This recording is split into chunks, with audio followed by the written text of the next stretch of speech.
Well, my fellow peeps, WWE SmackDown 3, just bring it on PlayStation 2, is one of the best PlayStation 2 games I've ever played. But not even a full year or a full week passed after the new year, and already I just came up with something different in this week's Rant House episode. So yeah, there are 10 bad things happening in this good game like that. But don't get me wrong, peeps. Let's think of this straight. Let's think of it straight. I still love WWE SmackDown. Just bring it. This is one of the best wrestling games I've ever played ever since I got this for Christmas. Yeah, and besides that, this game ended up selling more than 400,000 units in the USA. So yeah. Now let's get on with this shit, peeps. Top 10 bad things about WWE SmackDown 3. Just bring it on PlayStation 2. Okay, where do we start? Okay, peeps, where do we fucking start? Okay, number 10. No blood. Yeah, there's no blood in this game, so why the fuck am I saying this? Well, maybe that's just because that it's just too early to show blood. Yeah. Well, come on. There's blood scenes in ECW, WWE events. Oh, come on. Are you really serious? Okay, well, even though it's not that much of a big deal, yeah, this one is on number 10. That's the least of our worries and the least of the concerns of every hardcore wrestling fan. Alright, number 9 is the difficulty. So let's just head on to the story mode real quick. So, if you wanted to unlock a complete game, everything unlocked, it requires to play the story mode. And sometimes it gets too easy, and sometimes it just gets too hard. Yeah, especially when you're using the weapon against your opponent with something, just as long as there's no disqualifications or nothing like that. So sometimes you win, sometimes you lose. And sometimes you lose so many times that you just have to either try again or just give up and wait for it and calm down in a few minutes. I don't know what's up with this. Yeah, it sure is challenging, alright, but it's the least of our concerns when it comes to making a big deal out of it. But it's just fair. It's still fair, so not that much bad either. Okay, number 8 is the goddamn rosters. Well, that's a good selection of rosters, I tell you what. But however, the rosters doesn't seem too perfect here, because as you can see, the rosters of both men and women in the game. Well, and I realized that there is no Shawn Michaels, no Chyna, no Road Dogg. Well, goddamn, what the fuck happened to it? Shawn Michaels did appear in WWE SmackDown 2 on PlayStation 1. So yeah, Wikipedia said the game's roster was criticized at the time for being heavily outdated as it was finalized very early in WWE's Invasion angle. Rob Van Dam, Booker T, Diamond Dallas Page, The Hurricane, Lance Storm, and Mike Awesome were not included.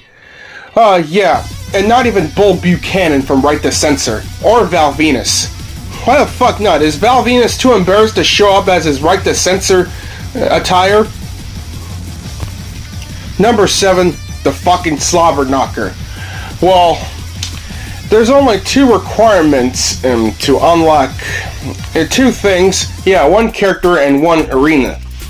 So in order to unlock Fred Durst in WrestleMania 17, you just had to play as whatever character that's required to unlock them, and just reach up to whatever number it is. Well, let's see here. No, wait a minute. Well, if you wanted to unlock the new SmackDown arena, you gotta beat at least 15 people, with The Rock at the slobber knocker. And if you wanted to unlock Fred Durst, you gotta beat at least 15 people with The Undertaker. So yeah, it just takes time. It just takes practice, and it just takes a lot of fucking time to unlock two things that were not part of the story mode option or whatever, rewarded or what it is. So, yeah. Number 6 is, oh, son of a bitch. What we got here? We don't have a fucking pay-per-view option.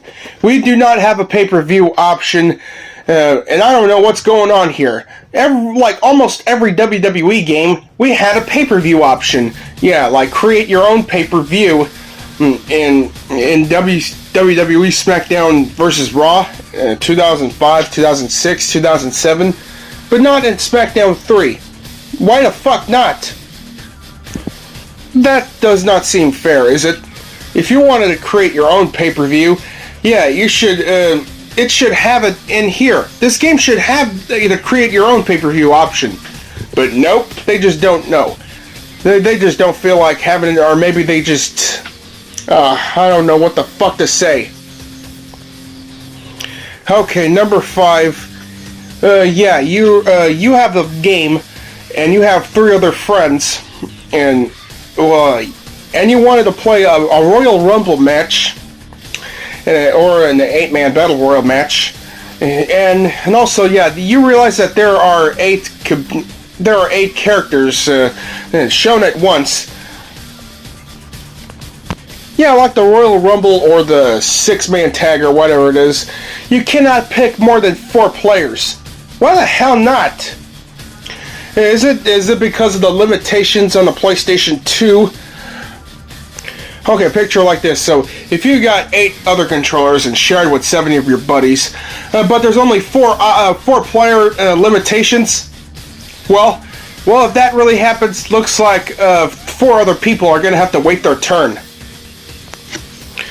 Okay, number 4. The career mode is fucking out of it. What the hell? Rather than the season modes presented in the previous SmackDown games, just bring it instead as a story mode. The player is given more control over their wrestlers' activities, such as having the ability to choose the WWE title to go after throughout story mode, and the player is able to obtain unlockables, including additional superstars, arenas, and match types. Oh, come on, man. Replacing season mode or whatever career mode and having a story mode? Are you fucking crazy about this? Oh, come on. The season mode is like the best option. Number 3, I noticed that Jerry the King Lawler and Jim Ross were not included in the fucking game. Why the hell not? So, anyway, the first game, yeah, the one we're talking about right now, is to feature the play-by-play commentary with Michael Cole and Taz, featured as the announcers. Oh my god, Michael Cole and Taz. Well, that's good to have Michael Cole and Taz in play-by-play commentary, but why not Jim Ross or Jerry the King Lawler? They've been there for a long time. They've been doing the play-by-play commentary longer than Michael Cole and Taz do. That doesn't seem fair, is it? Alright, number 2, the lack of pay-per-view stages.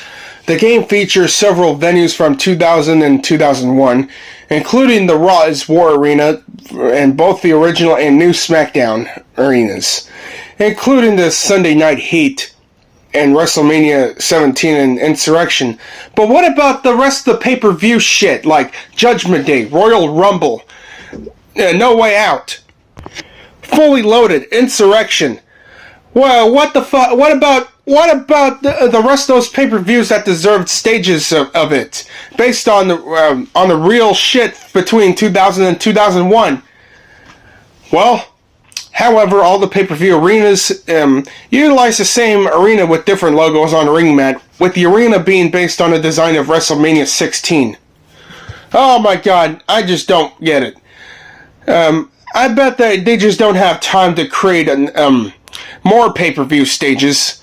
Not until Shut Your Mouth has been released with so much pay-per-view stages. Shit. Alright, number 1. One thing that I really hate the most is the fucking memory card limitations. Well, yeah, you want to know how much kilobytes of data that had to be required on the memory card? Well, yeah, take a look at the back of the screen of this game.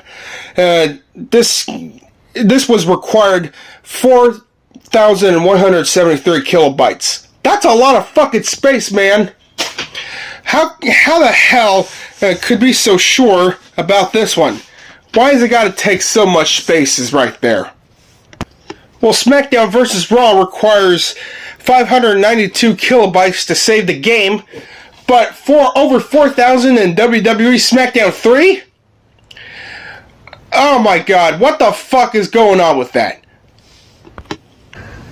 Well, my fellow peeps, so in conclusion, I hope this Rant House episode would not ever going to make you lose interest towards this game as a whole.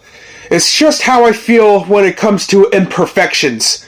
Even though I've done some imperfect shit and left it alone in my videos, but it's just how I feel.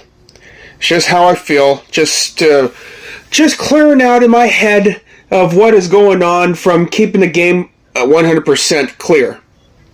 So, I still recommend WWE SmackDown 3, just bring it on PlayStation 2, because this game is worth everything.